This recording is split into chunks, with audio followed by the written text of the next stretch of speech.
Bismillahir Rahmanir Rahim, assalamu alaikum chers frères et sœurs, toutes mes condoléances pour l'arrivée du mois de Muharram. Comment ce mois serait un mois d'intégration et d'action pour l'individu et aussi pour la société? Allah subhanahu wa ta'ala, dans plusieurs versets, signale l'importance de lier toujours l'action avec la parole. Mais pourquoi cette dualité? Pourquoi ce pinon?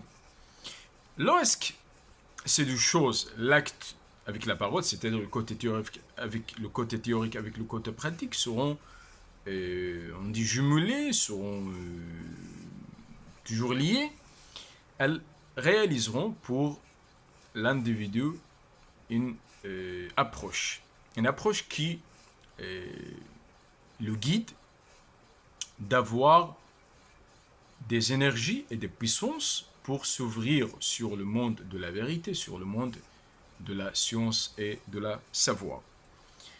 Nous allons prendre le mois de Muharram et de Safar comme un exemple à ce que je dis.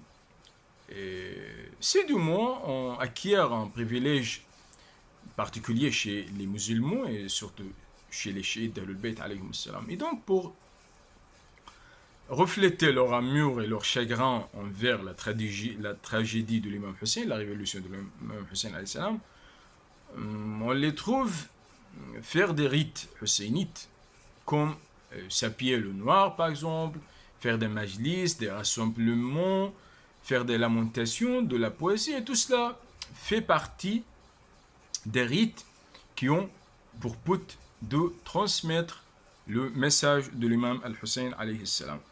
Et donc c'est un moyen pour refléter leur interaction avec, comme on dit, avec cette révolution. Mais tout cela, ce n'est pas tout cela, toutes ces actions ne sont pas l'objectif. Non, ce sont des moyens pour arriver à l'objectif. Et donc, quel est l'objectif? Par exemple, si un architecte fait des esquisses de projet sur les papiers et que ces esquisses ne trouvent pas le jour, c'est nul. Même le médecin qui n'arrive pas à utiliser sa médecine pour soigner les malades, c'est toujours nul. Et donc, il faut traduire ces actions, il faut traduire ces actes dans le monde de la vérité pour la réforme. Nous savons très bien que l'imam Hussein alayhi salam s'est levé pour la réforme, pour la vérité. Et donc, son projet, il a donné le feu vert pour accomplir ce qu'il a débuté. Et donc, c'est notre devoir de traduire ces actions dans la manière adéquate pour la réforme. Nous devons commencer à se réformer nous-mêmes, puis à de se lancer dans la réforme de la société islamique. Même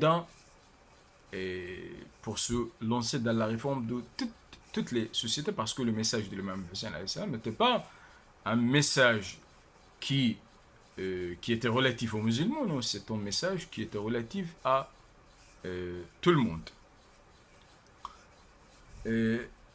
Aussi,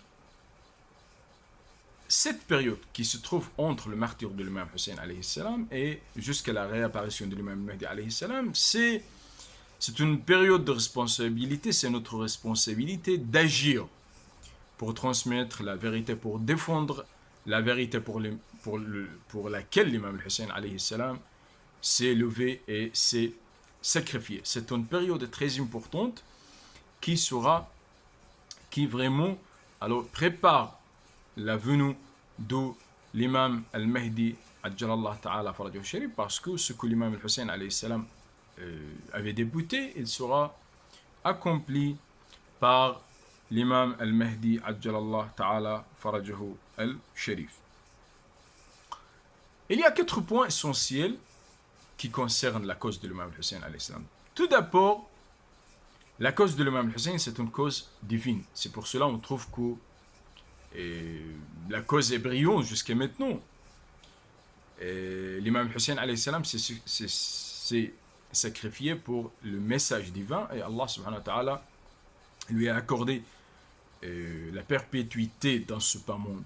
Et lorsque nous voulons, comment les milliers qui acceptent la cause de l'imam Hussein alayhi salam et qui se sont convertis pour le schisme, on se rend compte que c'est un message qui était soutenu par Allah subhanahu wa ta'ala. Deuxièmement, le discours qu'a utilisé l'imam Hussein alayhi salam pour appeler à son soutien, pour appeler à ce message, et c'est un discours logique, c'est un discours modéré, et ce discours, il faut utiliser le même discours pour transmettre le message de l'imam al-Hussein alayhi salam, parce que tout discours qui appelle à la terreur, donc à l'oppression, c'est un discours rejeté et il va écarter les gens de suivre l'imam al-Hussein alayhi salam. Troisièmement, l'imam al-Hussein alayhi salam a été soutenu par sa famille, la famille de l'imam Hussein alayhi salam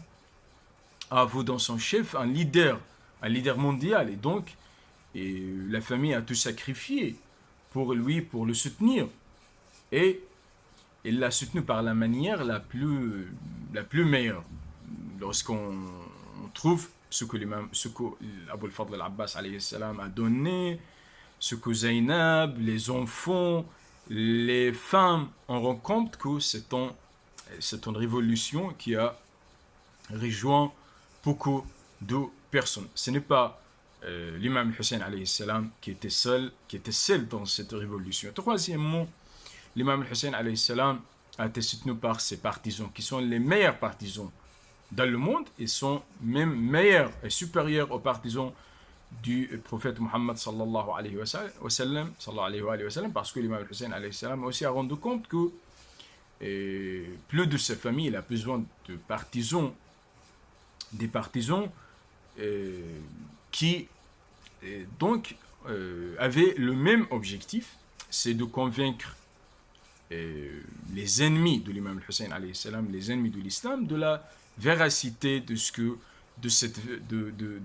message, de son appel, parce que l'imam Hussein alayhi salam appelle pour la réforme, et la réforme, c'est l'approche de tous les prophètes et de tous les messagers. C'était pas le premier l'imam Hussein alayhi salam qui a appelé à suivre cette approche, non.